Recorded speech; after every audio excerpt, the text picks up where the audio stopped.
De quienes nos acompañan, Raúl Bruno, del sector de Alianza Nacional, es edil de la lista 903, y el doctor Andrés Ramírez, también del mismo sector. Simplemente un saludo, bienvenidos. Bienvenidos. Muchas gracias por la invitación y bueno, estamos a las órdenes, por supuesto. Bueno, muchas gracias, y a pesar de que estamos cortos del tiempo, déjenme saludarlo a usted y a todos los periodistas conocidos, muchos amigos periodistas que ya me dijeron, che, vas a ir a la radio, saludanos. Bueno, estoy pensando en ello y bueno, concretamente en ustedes que son los dueños de casa. Bueno, muchas gracias. Recibimos a la licenciada María Ingol, en representación del grupo a nivel departamental, que vienen haciendo la contracampaña de alguna manera. Esta reforma no es la forma, y Raúl Gutiérrez, ¿verdad? Ingeniero Raúl Gutiérrez, ingeniero agrónomo. Ramón Gutiérrez. Ramón Gutiérrez, bueno, bienvenidos a los dos, buen día. Muchas gracias por la invitación. Bueno, tienen en claro la dinámica, ya me estaban rezongando porque los tiempos nos dan, bueno, pero vamos a tratar de poder administrarlo de la mejor manera posible, y lo que vamos a hacer es comenzar rápidamente. Yo creo que doy por entendido que la gente tiene en claro lo que se va a estar plebiscitando el próximo domingo. Hoy más temprano hice una pequeña referencia antes de la pausa. Lo que quiero contar, y le cuento a la audiencia cómo será la dinámica. Los ejes van a pasar por los cuatro justamente aspectos fundamentales que propone este proyecto de reforma. Primero habla una pregunta inicial para cada uno de ustedes, digamos, para cada dupla, para que envíen sus primeros conceptos. Después iniciaremos con los ejes de cada uno de las reformas propuestas, con el minuto y medio para responder y con el minuto de réplica. Cuando falten 10 segundos, Gise, que lleva el cronometrado de cada uno de los tiempos, les hará una indicación para que puedan ir redondeando, ¿sí? Y después llegará el momento, antes del final, de la pregunta entre ustedes, ¿verdad? Cada dupla le preguntará una pregunta y el mismo sistema. Lo que sí, si no hay acuerdo, sorteamos el inicio, quién comienza, ¿verdad? Hacemos un sorteo, o ustedes, no sé, como ustedes quieran. ¿No hay problema? Raúl. Yo tengo problema, absolutamente para nada. Bueno, entonces, ¿comienzan ustedes? A ver, dígame. Usted dispone, Claudito. ¿Sí? ¿No hay problema? Bueno, ¿les parece que comiencen ellos? ¿Sí? Raúl y Andrés. Sí. Raúl, bueno. Muy bien. Todo pronto. Vamos directamente, si van al trámite. Raúl Bruno y doctor Andrés Ramírez. ¿Por qué la ciudadanía el próximo domingo debe acompañar este proyecto de reforma constitucional propuesto, como ustedes saben, por el doctor Larrañaga, que cumple todo el proceso, vivir sin miedo, y se plebiscita el próximo domingo? Su tiempo. Bueno, la reforma, sin lugar a dudas, es una herramienta que va a mejorar sustancialmente la seguridad. No es la panacea, por supuesto, va a haber que irla complementando con otras medidas a través del tiempo, pero es algo tangible, algo real, algo que se va a hacer en pos de la seguridad, que se ha ido desmereciendo a través del tiempo en forma significativa, justamente por toda la problemática que ya conocemos. Es algo que si la gente la vota, si sale, va a tener rango constitucional, entonces se va a tener que implementar al otro día, y en definitiva el gobierno electo que venga, sea del color que sea, también la va a tener que implementar. La Constitución de la República trata de la organización del Estado y de los derechos humanos de las personas. Nosotros entendemos que determinados postulados deben tener el carácter de permanencia, deben trascender los gobiernos de turno, y creemos que en este caso hay que incorporar a la Constitución de la República normas con el objetivo de combatir el delito y reconocer los derechos humanos de quienes honestamente, de los trabajadores, de aquella madre que pierde a un hijo producto de la violencia, de aquella mujer que pierde a su esposo porque el esposo es taxista y lo matan. Y bueno, creemos que determinados postulados merecen ser incluidos en la Constitución de la República. Son hechos y no palabras. Correcto.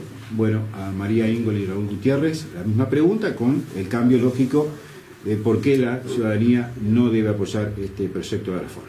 Su tiempo.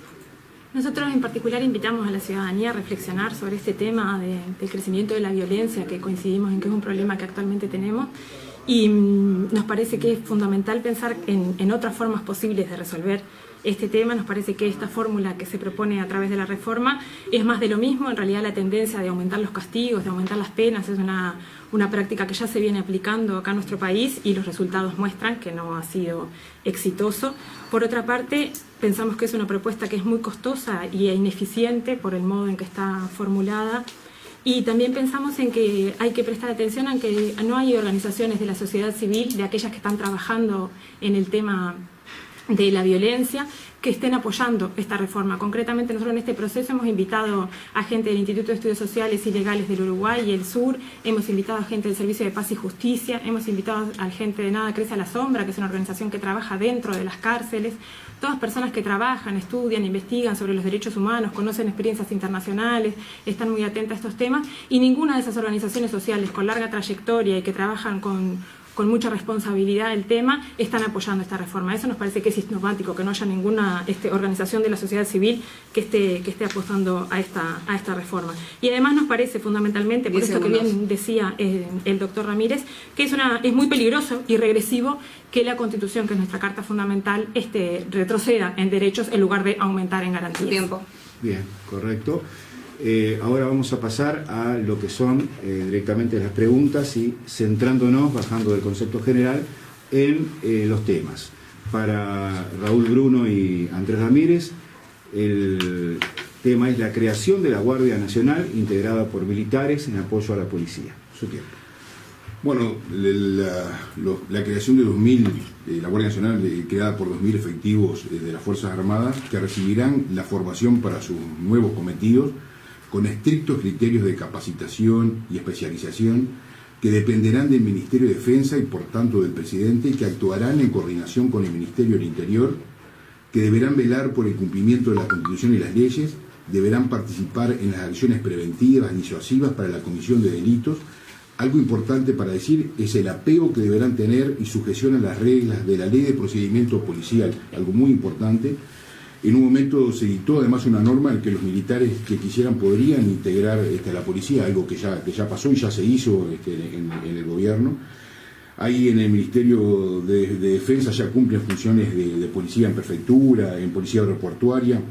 Incluso hay una ley que no está reglamentada todavía, que los habilita por este gobierno a la función policial de 20 kilómetros de la frontera. Y existen una cantidad de países desarrollados como España, Francia, Holanda, Portugal. Sí, cabe precisar que lo que dice Raúl recién es que, bueno, ha tenido éxito, es incluir en la Constitución algo que ha tenido éxito, es decir, la policía aeroportuaria, la policía naval ha cumplido muy bien sus funciones, y hay que sacarse aquello de que no es posible que el personal, los soldados trabajen en el Ministerio del Interior o cumplan funciones de policía. En el año 2011, siendo presidente el señor José Mujica, se hizo un llamado concretamente, decreto... Termino.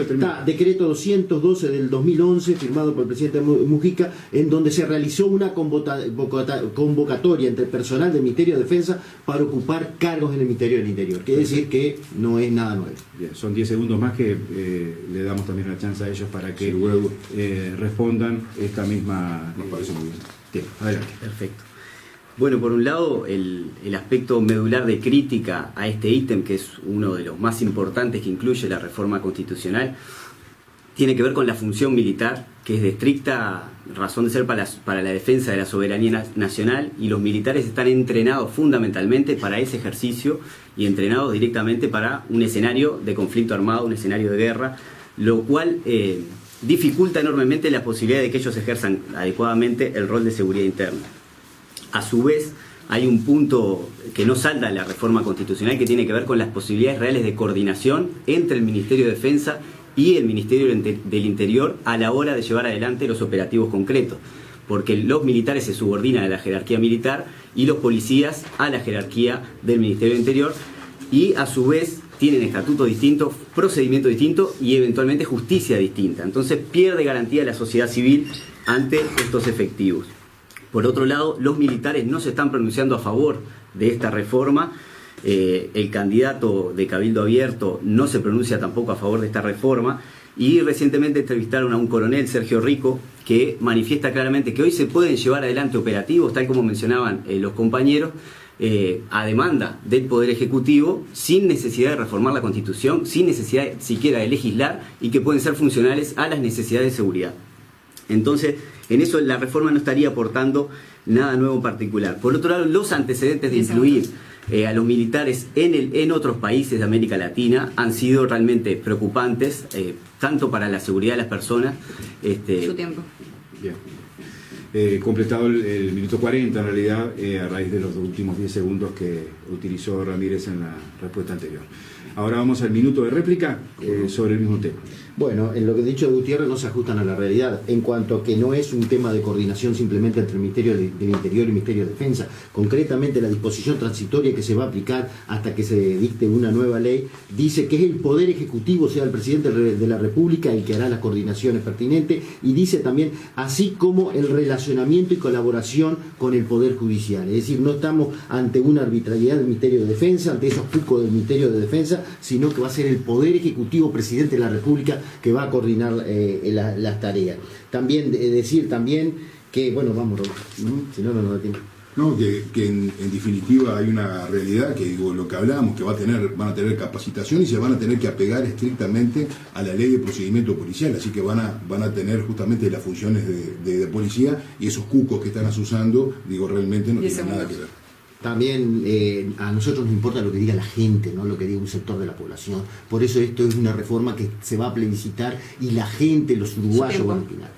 Bien, el minuto de réplica para María Íngol y Raúl Gutiérrez. Como complemento, nos parece que está bueno pensar en esto de que nosotros estamos remitiéndonos al texto de la reforma que se propone, y en ese texto explicita claramente las competencias que tendría la Guardia Nacional, y nos parece absolutamente preocupante, por ejemplo, que entre las competencias que se le atribuye sea participar en la acción preventiva, disuasiva y represiva de los delitos, pero también de las faltas o las infracciones. Y las faltas o las infracciones son aquellas que cometen cotidianamente cualquier ciudadano, no son los delitos que afectan a la vida, por ejemplo, o que afectan, que dañan gravemente, como pudieran ser la violación o lo que fuera.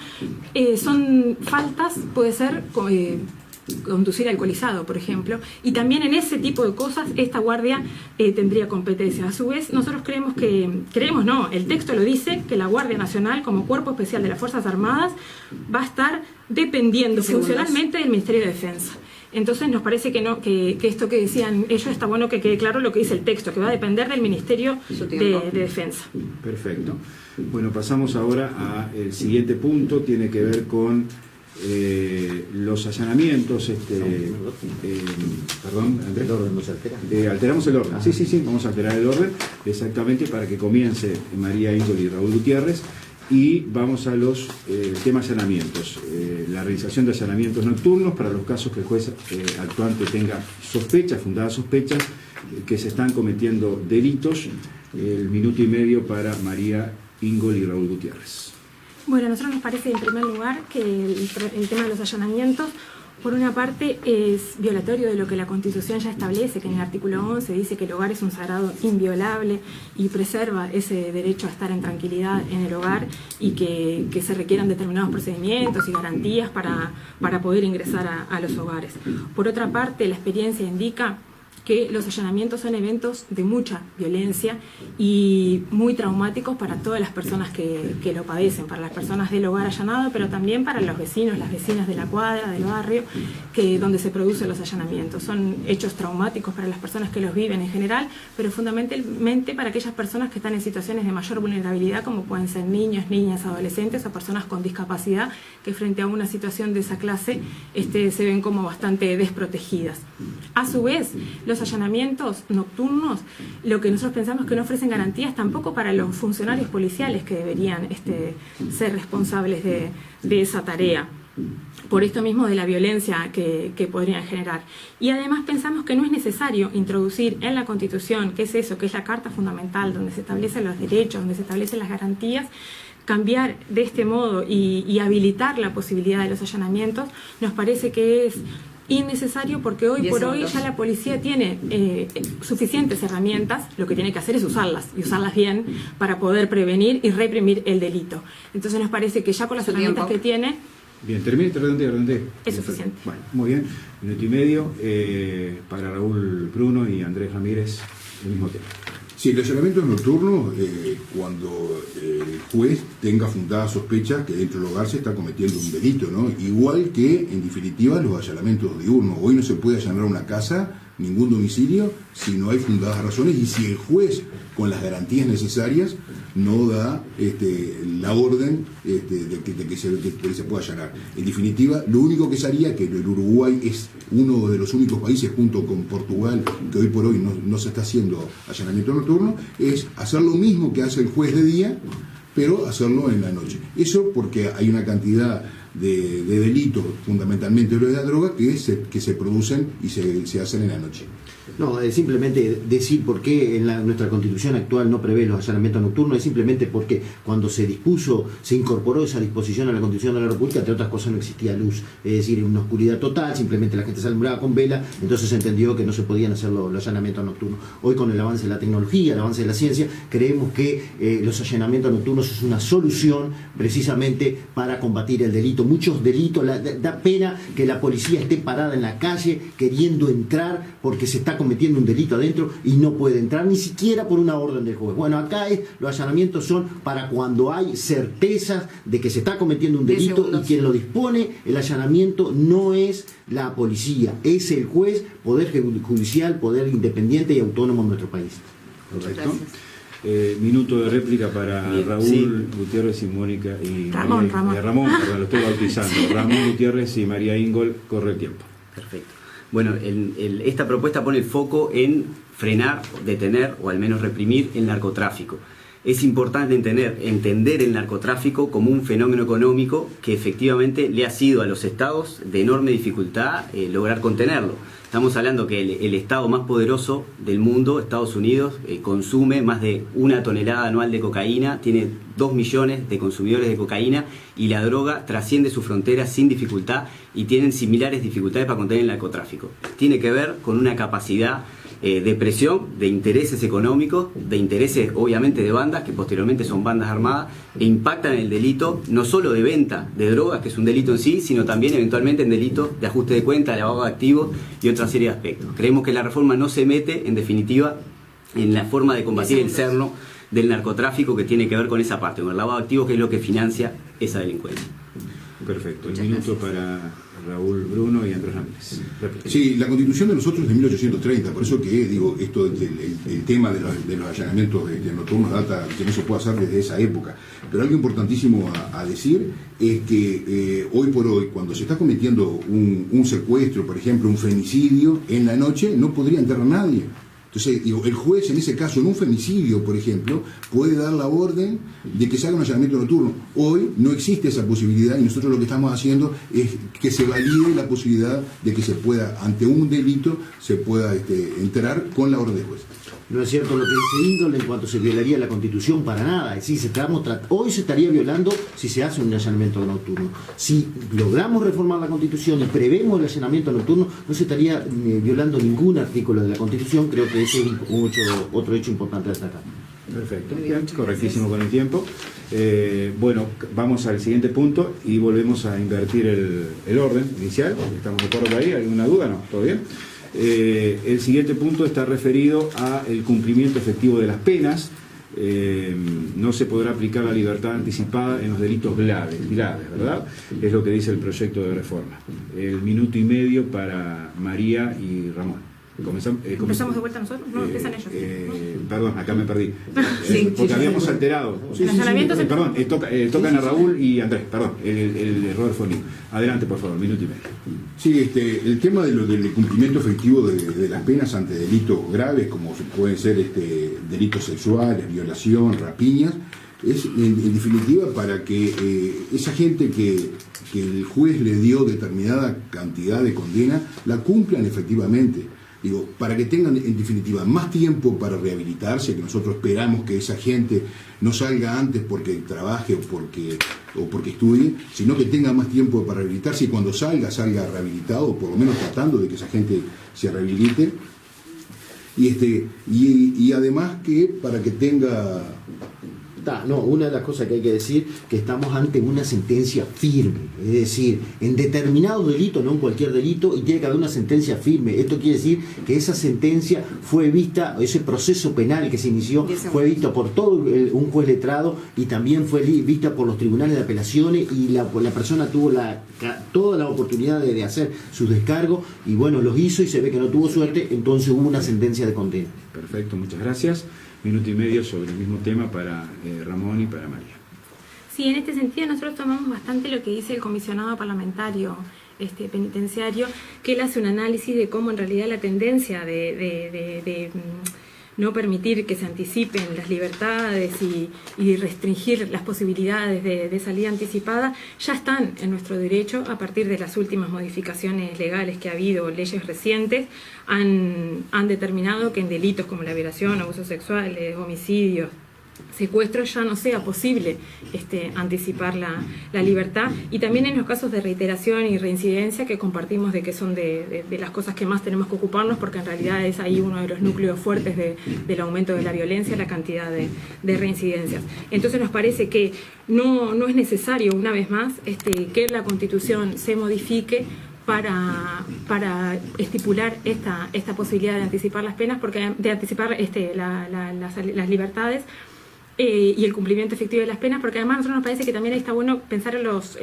principios inspiradores del derecho penal, donde la pena en nuestro país no es un castigo, el objetivo no es el castigo en sí mismo, sino el objetivo es lo que pueda suceder, la calidad de la reclusión, y en eso creemos que tenemos que hacer el esfuerzo mayor como sociedad de pensar nuevas posibilidades, de pensar qué tiene que suceder dentro de la cárcel para que las personas cuando salgan no reincidan, qué propuestas educativas, de trabajo, qué propuestas sociales, cómo trabajar la espiritualidad de las personas que están recluidas, que están privadas de libertad, para que cuando salgan efectivamente puedan cumplir las normas. Correcto, muchas gracias.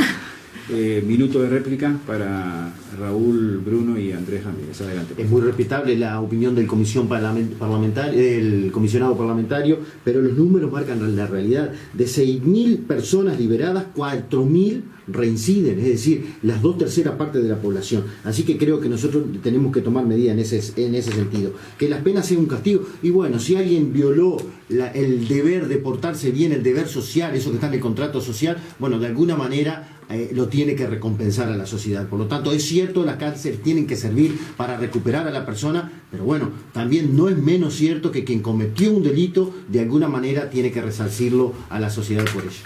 No, y en definitiva los delincuentes no pueden volver a la sociedad sin rehabilitarse para volver a hacer en forma anticipada, para volver a cometer justamente otro delito.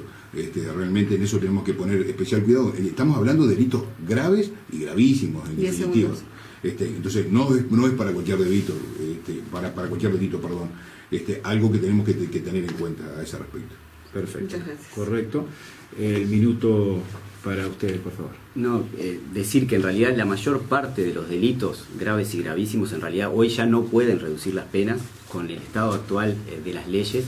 Eso no innova la reforma en ese aspecto, y de hecho la mayoría de los reclusos no puede exonerar las penas. Por ejemplo, todo recluso que reincidió tampoco puede exonerar parte de la pena, solo algunos de ellos que pueden canjear con estímulo de educación y trabajo parte de la pena que tienen prevista, luego de ser analizado por un equipo técnico y con aval del Poder Judicial, ante un desfile que le llaman, y ahí recién se avala. Es un porcentaje muy bajo que se reducen las penas, o sea que no es un problema central del estado de la seguridad hoy en día. Sí, y además hacer bastante énfasis en esto que dice el doctor, que está muy bien, esto de recompensar. Nosotros creemos que justamente ahí hay que poner el foco en las víctimas, en cómo tratar de trabajar con las víctimas para efectivamente compensar lo que sucedió, reparar de algún modo lo que sucedió. Y nos parece que más tiempo de cárcel para las personas delincuentes no están atendiendo a las víctimas. Correcto, muchas gracias. Ahora volvemos a invertir el orden y tenemos que centrarnos en el otro tema, en el cuarto punto, ya estamos en el cuarto, ¿no? Restablecer la cadena perpetua en delitos especialmente graves como homicidios a menores y homicidios especialmente agravados a adultos. El minuto y medio para María Ingoli y Ramón. Adelante. Bien. Ahí es importante tener en cuenta la configuración de la letalidad en Uruguay, cuáles son los homicidios en Uruguay. Primero, por año son 414 homicidios en el último año, es un número grave, obviamente. 86% de los asesinados son varones, 14% mujeres. De los asesinados varones, 60% lo explica ajuste de cuentas, 23% entre conocidos y solo 12% tienen que ver con hurtos y rapiñas, el motivo del asesinato. En general, la prisión perpetua que se da por delitos graves la cometen mayormente personas entre 38 y 50 años. Y en general, ya la pena hoy en día es de 30 años más 15 años. Significa que la persona básicamente está toda su vida en prisión. O sea que este cambio constitucional no introduce un cambio sustantivo en lo concreto, que es quiénes salen, si salen personas peligrosas a la calle o no. Entonces, en eso creemos que no incorpora nada sustantivo.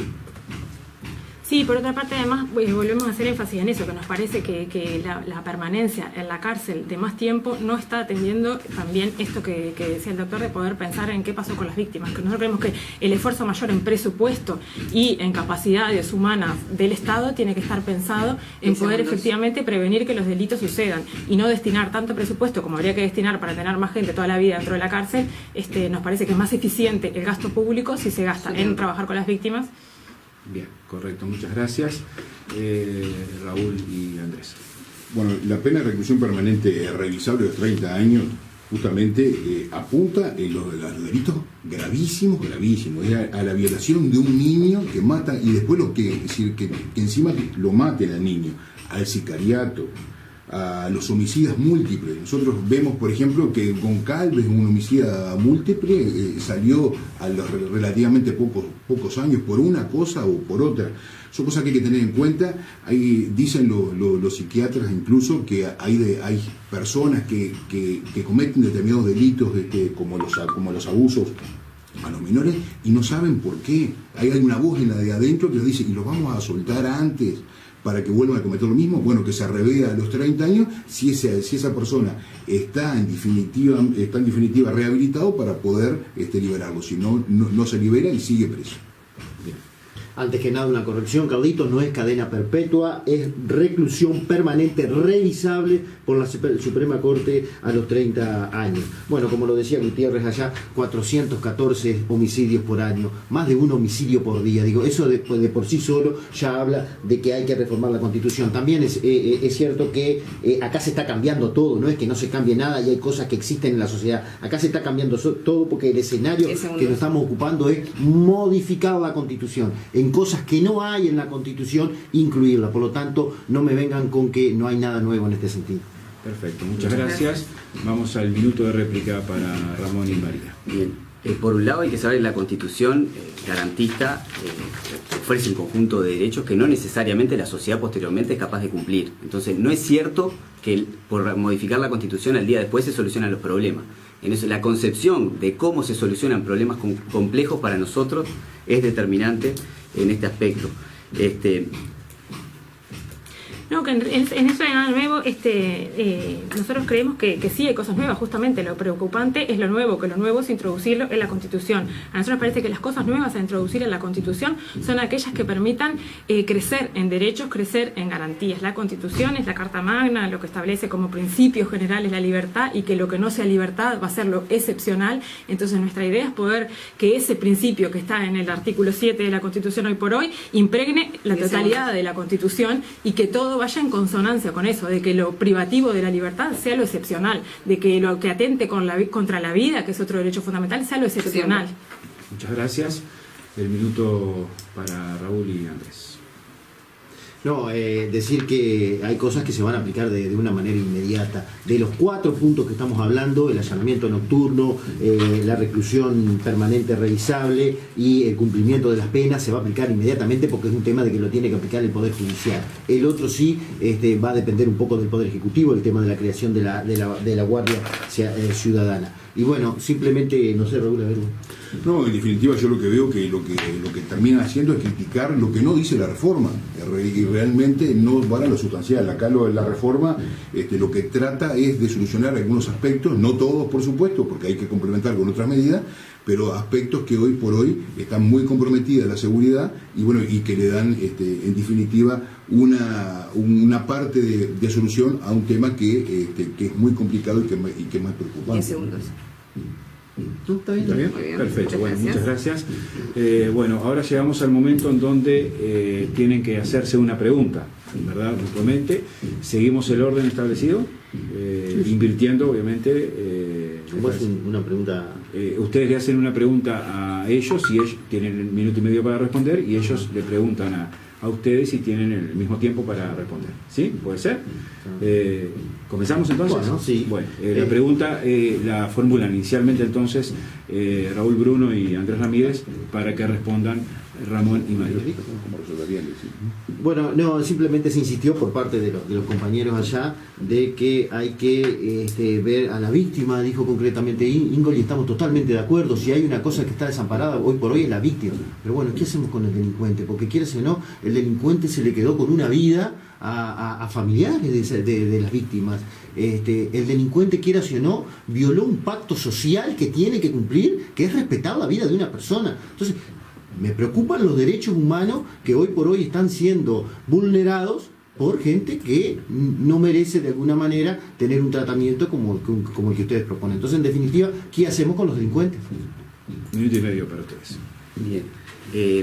En realidad hay acuerdo absoluto que cuando hay un delito hay represión. El problema es que lo que se demuestra que la corriente que pone más pena y más tiempo en prisión, con el estado actual de las prisiones de verdad concretas que tenemos en Uruguay, los profesionales que trabajan hoy directamente en las cárceles en Uruguay, lo que ocurre es que el estado de esa persona empeora y al día después no logramos reinsertarla. El 70% de las personas vuelve a delinquir. Entonces, la reforma que propone profundizar esto, decimos que en realidad no soluciona el problema de inseguridad, sino que eventualmente lo profundiza, y profundiza los efectos de la violencia porque incorpora un aparato represivo de mucho más letalidad comprobado en otros países. Entonces, pensando en que compartimos la necesidad de solucionar el problema, el foco tiene que estar ahí donde tú decís. ¿Qué hacemos con los delincuentes y qué hacemos el día después? Si hay un periodo de encierro, ¿cómo se rehabilita a esa persona? Tiene que haber oportunidades de educación, tiene que haber oportunidad de trabajo, y el día después no puede ser que la persona con un boleto vaya a la nada sin tener dónde laburar. Entonces la sociedad tiene que hacerse cargo de dar las oportunidades de la inserción, de tener un techo y tener el laburo donde hace el sustento. Si no, la sociedad en realidad lo que hace es sacarse de la vista un problema, ponerlo en una cárcel, pensar que eso soluciona, y en realidad multiplica el odio, multiplica el problema de violencia, y al día después nos juega en contra. 10 segundos. Que a nosotros nos parece también fundamental en esto poder pensar qué hacer antes, porque qué hacer con los delincuentes claramente que es la preocupación central. A nosotros nos parece que lo mejor que tenemos que pensar es cómo hacer para que nadie llegue a ser delincuente. Y en ¿Quiere redondear? Pero si quieres redondear. ¿Quiere redondear 10 segundos más? No, que nos parece que en eso la educación es clave, no solo dentro de la cárcel, sino también fuera. Y por ejemplo, en las familias donde ya hay una persona que está privada de libertad porque cometió un delito, es fundamental tener una política educativa diferencial y específica para la familia, para los hijos, para las generaciones que vienen, y que puedan no aprender ese ejemplo. Bien, son dos entonces que van a ustedes poder utilizar en la respuesta. Preguntan María y Ramón, ¿sí? Nosotros teníamos formulada la pregunta, pero me parece que está bueno hacer como una aclaración porque habla de que está bueno de que nos hemos escuchado antes, que me parece que es una buena señal de este proceso de reflexión que permite esta oportunidad, que es que Bruno ha dicho varias veces que esta no es la panacea, sino que requiere ser complementada, y nosotros justamente nuestra pregunta era eso, cómo podemos pensar los complementos, así que me parece que estaba bueno introducir en eso, que el foco está en los complementos que ustedes creen. En definitiva, la pregunta que teníamos era sobre qué propuestas podemos trabajar juntos, ¿no?, en reformar las cárceles y establecer políticas integrales de egreso, que creemos que está el cerno del problema de seguridad en Uruguay. No, 1 minuto 30 más los 12 adicionales. Adelante. No, les vuelvo a repetir lo mismo. Ustedes creo que lo que critican es lo que no dice la reforma. Nosotros estamos todos de acuerdo que hay que hacer medidas complementarias, que hay que trabajar en las cárceles, que hay que trabajar con las víctimas, hay que trabajar sin lugar a dudas, pero también con los delincuentes. Y hay que tomar medidas para frenar esta ola de delitos que realmente nos tienen a todos acorralados. Entonces, no hay que dejar de hacer una cosa ni hacer la otra. Pero estas son medidas concretas, la reforma son medidas concretas, tangibles, y lo otro se trabajará. No, sin lugar a dudas, nosotros nos preocupa mucho la situación de la víctima. mi rol profesional, sin lugar a dudas conozco bien la problemática y me preocupa mucho. Y como me preocupa mucho es precisamente que me pongo en lugar de la víctima. Y es cierto, hay que resarcirla, hay que acompañarla, hay que trabajar en todo eso. Pero son dos temas separados. El tema de la delincuencia es multisectorial. Uno es el tema de la víctima, otro el tema es la reeducación y todo lo demás, y el otro es el cumplimiento efectivo de las penas. Hoy estamos abocándonos concretamente en la reforma constitucional al cumplimiento de las penas, todo lo que es la parte esta del Estado. Pero sin lugar a dudas tenemos muchos puntos en común de la cual están fuera del objeto de este plebiscito. Quedan, Segundos quedan. si quieren redondear. 40 segundos. No, también después que hay que poner especial hincapié en la rehabilitación, justamente, sin lugar a dudas, todos creemos en eso. Nos han llamado la atención los organismos internacionales por cómo están los derechos humanos dentro de las cárceles, sin lugar a dudas que es así, pero digo, dejar los delincuentes sueltos no es la solución. Pasó al principio del 2005 que se soltaron, como estaban las cárceles abarrotadas, se soltaron 1000 delincuentes, y de los 1000 volvieron el 80%. Entonces, para volver, ¿qué pasó? Tuvieron que delinquir para volver. Entonces, no podemos dejarlos sueltos para que vuelvan a delinquir. Bien, correcto, muchas gracias. Bueno, llegamos al final, ¿verdad? Hemos pasado por los 4 ejes y la pregunta. Nos quedan 2 minutos para cada uno de ustedes dos para el mensaje final, ¿sí? Estarían comenzando Raúl y Andrés, ¿está bien? Sí, no hay problema. Bueno, no hacemos mención en los comentarios de ellos, una reflexión. no, utilícenlo libremente, 2 minutos está. para que ustedes lo utilicen libremente. Le pusimos mensaje final justamente para que ustedes tengan la libertad. Tiempo. Bueno, hoy vemos en nuestra sociedad el fenómeno de que la gente honesta está presa. Es decir, nosotros vivimos entre rejas, ya no existen ciudades o barrios seguros. Antes uno iba a Palmita, yo me crié en Palmita, salíamos de las casas con las puertas abiertas y todo lo demás. Hoy me dicen los amigos que tengo allá que hasta rejas han tenido que poner. No solo rejas para la calle, sino rejas para dentro de la casa, para el patio. Esa situación, de alguna manera, hay que cambiar el timón. Hay que proponer medidas concretas para erradicar la violencia. Esta es una de ellas, es una oportunidad de incorporar a la Constitución verdaderos conceptos que creo que sí o sí nos tienen que regir como sociedad. ¿Para quién? Para que todos tengamos la seguridad de que en Uruguay quien incumple una pena, quien va contra la vida, la integridad física de otra persona, bueno, no es que no pase nada, algo tiene que pasar. Y bueno, prevenir sí, pero también cuando los hechos suceden hay que atacar las consecuencias. Somos todos grandes, cada cual se tiene que hacer responsable de los casos. ¿Quién no ha vivido, quién no conoce entre nosotros un hecho delictivo? A mí hace un mes, mi hija de 15 años, un tipo quiso entrar a mi casa y bueno, y rompió, estaba sola, rompió la puerta.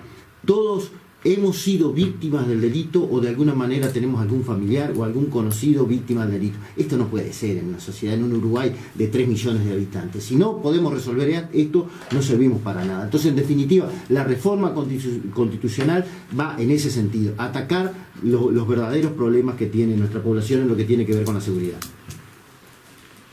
¿Seguimos? ¿Sí? ¿Quiere redondear?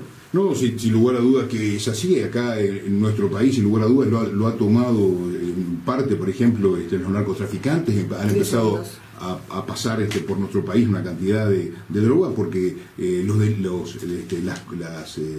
las penas son mucho menores.